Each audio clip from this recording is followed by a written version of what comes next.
Assalamualaikum warahmatullahi wabarakatuh. Perkenalkan, nama saya Muhammad Misbal Umam. Di sini saya akan menyampaikan tentang sebuah studi kasus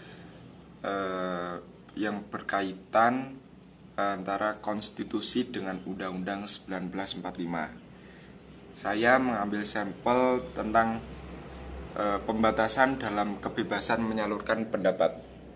Hal ini tentu secara jelas merupakan bentuk pelanggaran konstitusi, sebab telah melanggar pasal 28 dalam Undang-Undang Dasar 1945 mengenai kebebasan dalam mengeluarkan pendapat di muka umum.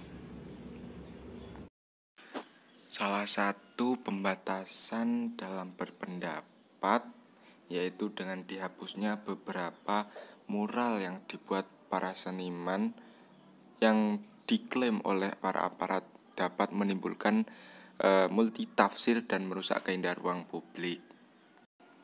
Tak hanya itu, penanganan aparat terhadap mural tersebut yang dinilai mengancam hak kebebasan berekspresi dan berpendapat.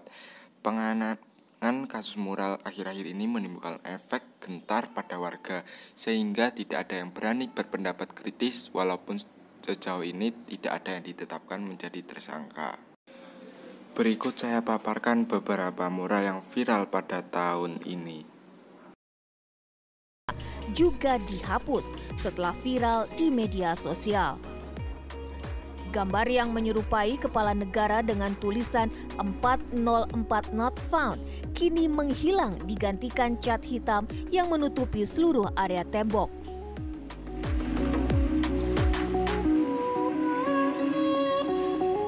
Tak hanya dihapus, pihak berwenang pun mencari penggambar mural-mural ini untuk dimintakan keterangan dan pertanggungjawaban. Penghapusan dan pencarian para pembuat mural tak pelak menimbulkan pro dan kontra. Sebagian menilai pemerintah sudah kebablasan dalam mengatur kebebasan berpendapat dan berekspresi. Pemerintah pun dinilai tidak tahan dan siap dengan kritikan masyarakat.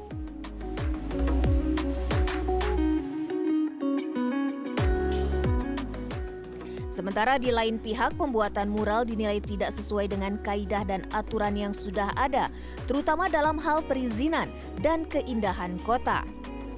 Presiden Jokowi sudah pernah menyatakan pemerintah siap dikritik.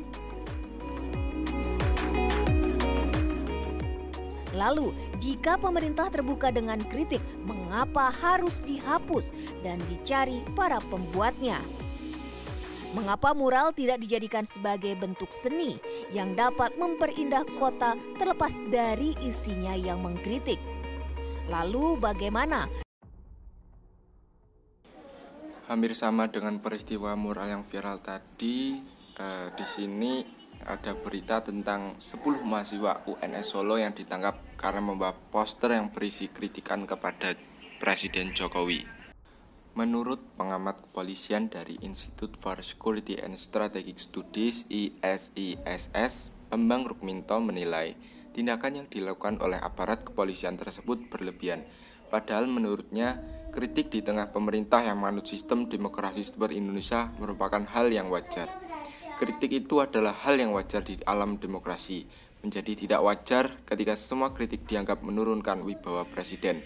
Upaya penangkapan atau dalih memberikan pemahaman kebebasan berpendapat pada elemen civil society oleh polisi itu jelas berlebihan. Aparat kepolisian kerap berdalih membubarkan hingga mengamankan peserta aksi penyampaian pendapat karena mengganggu ketertiban. Bambang menilai hal itu merupakan tafsir dari aparat kepolisian yang berlebihan. Tugas polisi itu menjaga keamanan dan ketertiban masyarakat. Tetapi ketika semua pendapat masyarakat dianggap mengganggu ketertiban, artinya polisi sudah berperan menjadi aktor anti-demokrasi.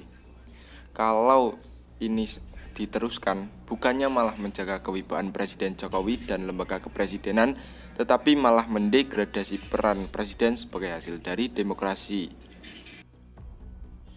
Itu tadi adalah pemaparan tentang studi kasus berkaitan antara konstitusi dengan Undang-Undang 1945. Sekian dari saya, apabila ada kurangnya mohon maaf. karena sesungguhnya kesempurnaan itu hanyalah milik Allah Subhanahu wa taala.